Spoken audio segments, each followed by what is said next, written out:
Ama sa langit, Ikaw lang ang aming supplier at supply, at nasa iyo na kami ay lubos na umaasa.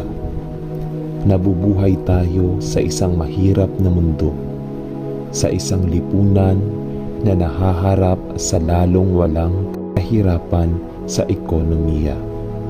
Ang pera kung saan kami nagtatrabaho ay nagiging butas sa aming mga bulsa, at ang mga presyo ng mga simpleng pangunahing kaalaman sa buhay ay tumataas ng wala sa kontrol.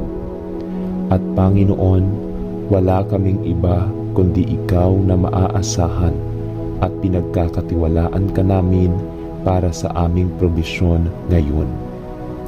Panginoon, naniniwala kami na ang iyong salita ay totoo at na ikaw ay ipinangako upang matustusan ang lahat ng aming mga pangangailangan ayon sa iyong kayamanan sa kaluwalhatian.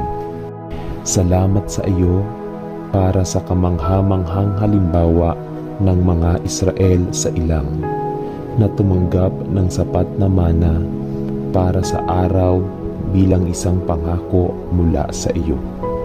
At Panginoon, naniniwala kami at alam namin na ang iyong mga pangako ay hindi gaanong totoo ngayon kaysa sa mga malayong araw na lumipas.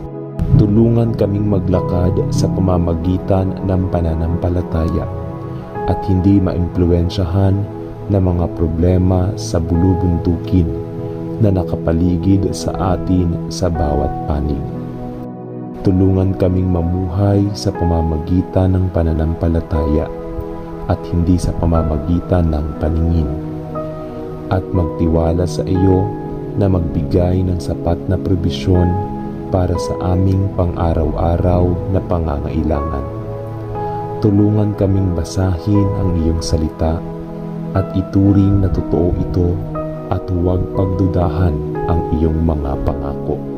Tulungan kaming magtiwala sa iyo ng buo sa mga panahong ito na lalong walang katiyakan, at tumingin sa iyo ng may tiwala na parang bata. Alam na ikaw ang aming supplier at supply.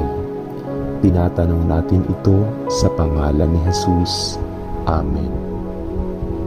Makapangyarihang Diyos at walang hanggang Ama, nagpapasalamat kami sa iyo na ikaw ang aming masaganang tagapagbigay at sa maraming kaloob na malaya naming tinatamasa mula sa bunga ng lupa.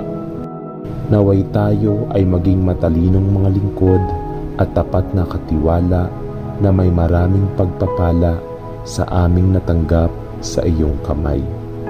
Naway kunin natin ang ibinigay mo sa atin ng may pasasalamat na puso at masayang ibalik sa iyo ang isang maliliit na bahagi ng kasaganaan ng iyong biyaya na natanggap namin sa iyong kamay. Panatilihing nagpapasalamat ang aming mga puso sa iyo at ibigay kami ng magiliw na habag para sa mga nakapaligid sa amin na nasasaktan o nangangailangan.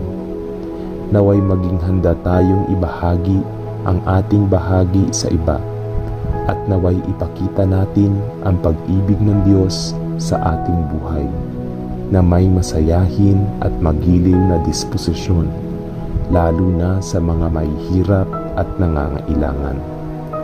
Tanggapin ang aming pag-aalay ng panalangin at papuri at pasasalamat para sa lahat ng iyong ibinigay sa amin.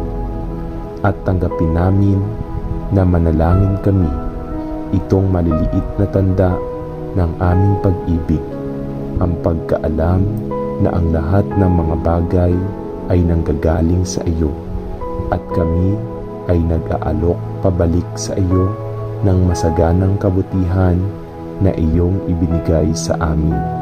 Sa pangalan ni Jesus ay nananalangin tayo. Amen.